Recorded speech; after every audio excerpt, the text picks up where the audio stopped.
Disclaimer, as there might be some people who will find this insensitive to people with actual mental illness, please note that this is just a video exploring the internet phenomenon, specifically in the weeb community. Mental illness is obviously a serious issue that must be taken seriously, so if you are sensitive to this topic, please keep this in mind as we go along the video or skip the video entirely. With that being said, let's begin. This is Ame-chan, the central character of the game Needy Streamer Overload.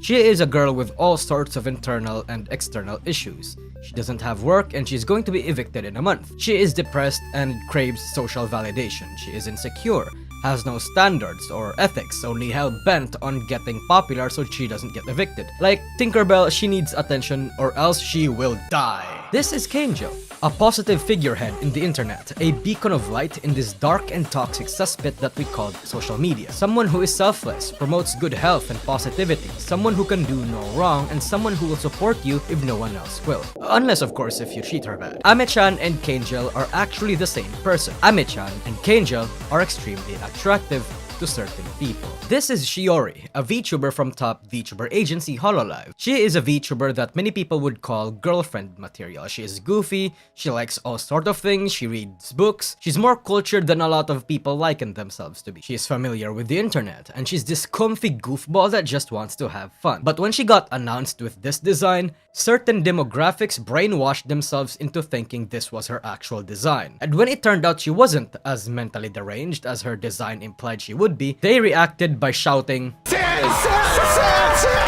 Regardless, people who stuck to Shiori realized that she is actually peculiar in her own way, goofy, and still fitting with the goth, e-girl, nerdy GF that her character design made people think. Shiori is extremely attractive. There's one more person I'd like to introduce. Well, multiple people, actually. And the reason I list all of these, including those in the collage, is because these examples make up the three core types of Maneras that Yukari Seko and Minako Kokichi in their 2022 paper titled Mentally Ill and Cute as Hell. Yes, ladies and gentlemen, we're going to talk about Maneras.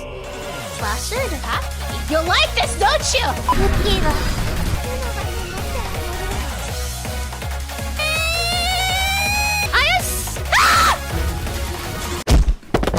But before we continue, let me introduce Honkai Star Rail. Legit, one of the most compelling, highly produced games of all time. Hoyoverse just don't miss, honestly. Their games just end up getting awards, like the Best Game of the Year award in the App Store, and Star Rail is no different. You are the trailblazer, a trash panda with a baseball bat meant to explore the cosmos and meet a lot of interesting characters along the way, with more than 30 of them being playable and extremely f***ing gorgeous.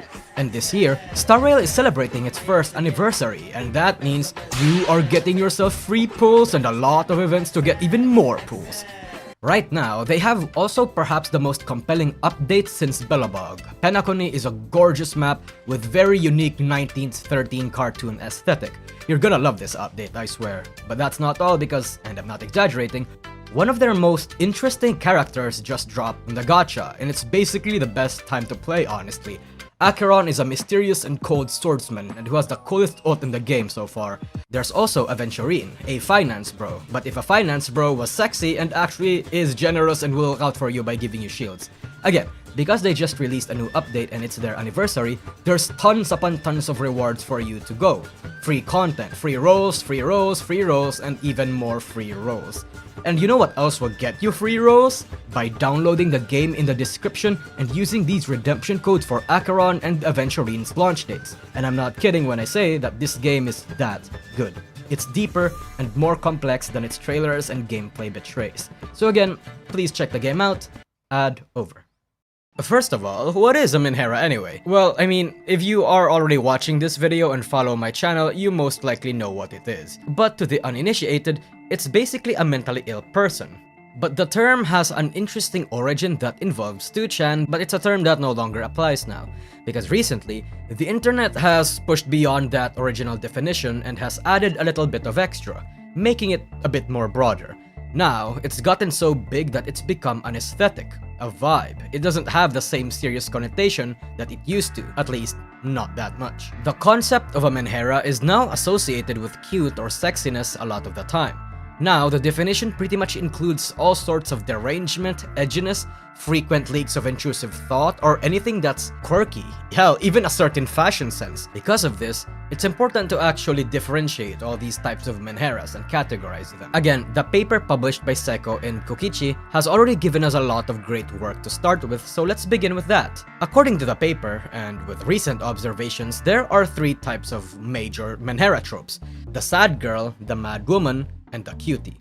We will be covering sub-tropes that fall under these 3 major categories, so don't you worry, we have a lot of material to work with. The sad girl, as you might guess, is a girl that's sad. No, seriously, the sad girl is somebody who struggles with anxiety, low self-esteem, hopelessness, and loneliness. But you might ask yourself, what is so cute and attractive about this? Well, this is a trope that's very common in media, where either a depressed woman or a depressed person is saved by the hero or heroine. A forlorn, beautiful girl who never gets anything she wants, stuck inside her mind, bullied for the longest time, longingly wishing for that one person to look at her and treat her like a human being. In short, it appeals to people's sense of ego, or even people who wish to find shared vulnerability. Both stable and unstable men will come to like the sad girl, with the former having their masculine protective instincts coming in to wish to help and fix them, and the latter having somebody they can relate to and hopefully lick each other's wound. And a big reason why this archetype has been peddled around by women who relate to the sad girl and men who like the sad girl is this interesting little character over here. This is Kurumi, otherwise known as Manera-chan to a lot of people, and stickers of her got popular in line, and now emotes of her are used by an ungodly amount of Discord kitten. Manera-chan started off as a diary of sorts by the author on her little personal website until she received help from an editor to turn it into an actual manga.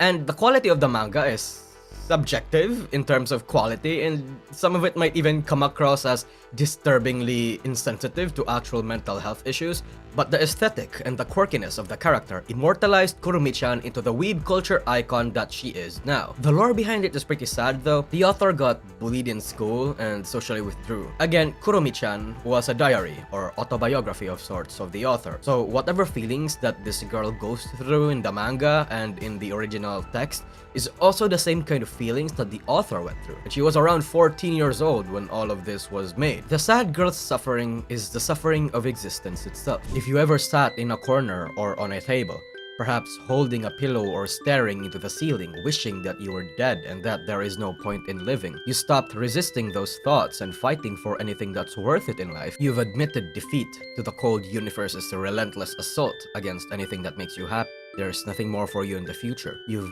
justified isolating yourself by saying that the world is gonna end anyway. Friendships don't matter because they all end. Relationships eventually turn into breakups. Physical touch is only temporary, but despite that, you still want those, but just can't participate, cannot learn to bother the skills to get them. You completely and utterly withdrew into yourself. You've been stuck into this feeling for so long that the pain becomes numb. Perhaps you externalize your inner pain by drawing your own blood to feel something, selfishly hoping for a calamity that would just end the world, or that you get into an accident that kills you immediately. Something this existential is the reality of the sad girl. It is something that nobody wants to go through, but unfortunately in this social climate, a lot of people are all too familiar with, to varying degrees. And you see, there are those people who, perhaps in their ego or genuine sympathetic nature, wish to save or fix this person. It is the most human and best reaction to do. However, one has to be careful and to take note. A flailing, drowning man drags and swims past their fellows in order to save themselves. It is not malicious, it is instinct. Saving a flailing, drowning man can sometimes end up with the savior drowned themselves. But not me, obviously. I can still save her. This is a bit of a stretch, but there's a sub-trope under the sad girl that does not necessarily have all those dark and deep tones, but people somewhat find the same sort of attraction to anyway. That sub-trope would be the anxious girl. These are basically people that are extremely shy. And I hear you asking, hey, you stupid dumb rabbit, that's basically a yandere. No, it's not, you fucking idiot, let me explain. A yandere is someone like Sawako Koronuma, Miyu Akiyama, and Hinata from Naruto. Pretty shy, but not necessarily socially inept. The anxious girl is someone like Bochi the Rock or Komi from Komi Can't Communicate. These are the girls who you kinda have to force in order to engage with people, and may be extremely lonely growing up. Oftentimes, there's a smidge of depression and wanting for more in times when they are alone.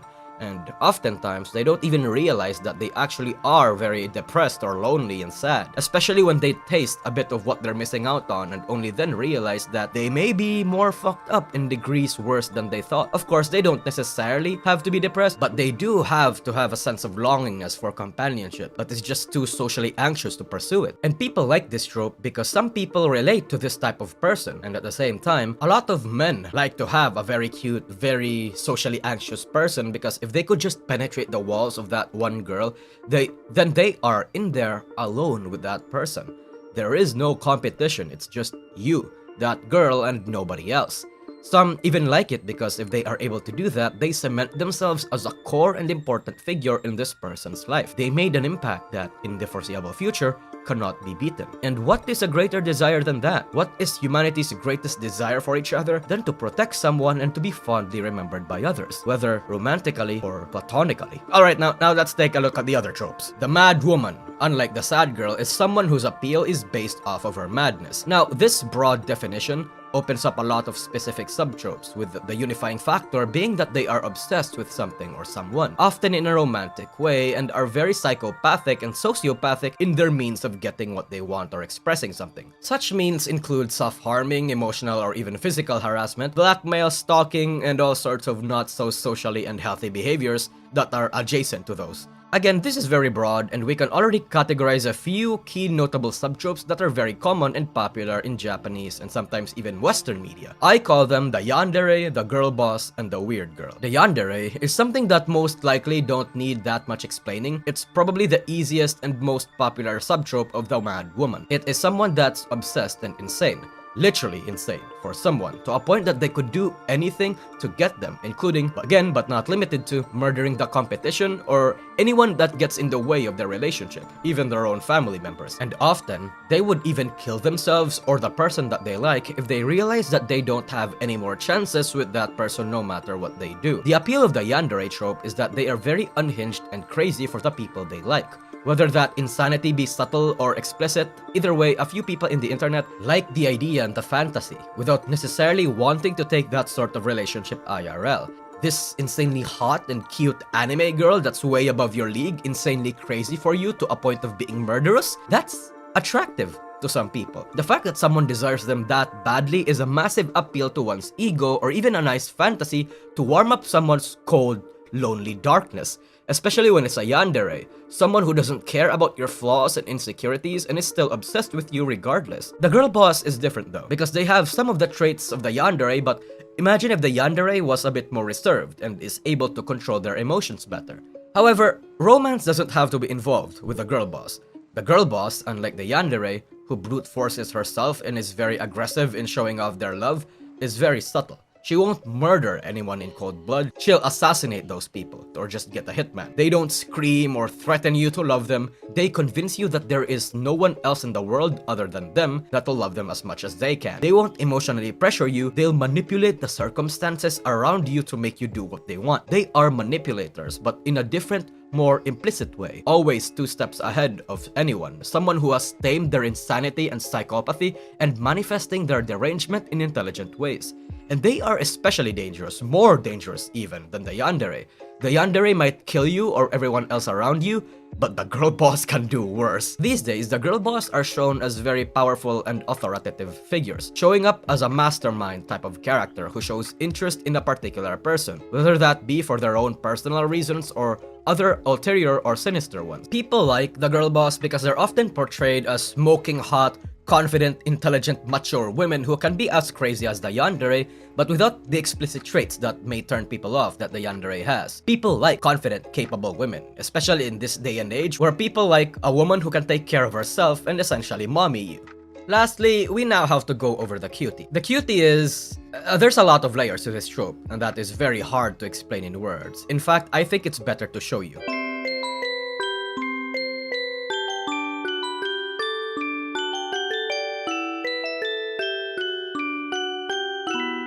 Do you get it?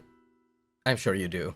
Basically, the cutie is a trope that embodies sick cute aesthetic, an aesthetic that incorporates very cutesy stuff with dark and disturbing themes, putting in elements like bandages, wounds, knives, nooses, eye patches, pills, And the contrast is what makes it work. It is what makes it so intriguing. Now, unlike the other tropes that don't even try to be appealing, well, sometimes, the cutie is quite the opposite. They intentionally make themselves look appealing and cute, juxtaposing their dark themes. Some to disturb the viewers, some to intrigue, some to hide their mental illness behind the cuteness, perhaps even a little bit of all three. There's even a cliche where the girls in this sub-trope like Hello Kitty, especially Kurumi. Regardless of why they do it, it's working. But to expand on and add my own observation to this trope, I would actually like to include the Jirai K or landmine girl to be part of this, because I think, from the name itself, the cutie is a trope that shows off their mental illness with having a cutesy spin.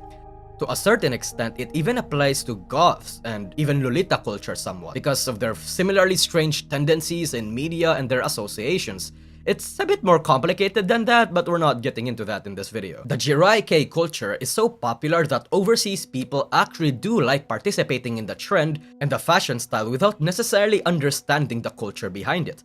And I don't blame them, because in the eyes of anyone that isn't brain-rotted with weeb stuff, mental illness is probably far from the first thought when they see this. But to anybody who is in this culture deep enough, you look at those sets of clothes and this aesthetic and alarm bells are gonna start blaring. Perhaps even your boner getting. In Western cultures, certain parts of this trope could even include the whole mascara dripping down the face and people still looking hot and attractive kind of thing. And the cutie aesthetic actually also works in the West. The point of the cutie is that they're a mess who makes the fact that they're a mess appealing, or to hide their mental illness under the cuteness, and for the most part, it works. It is designed to be cute. It's supposed to look like a trap, but while even knowing that it's a trap, a lot of people are probably willing to step into that trap. And the subtrope of the cutie is actually something that a lot of people might find familiar.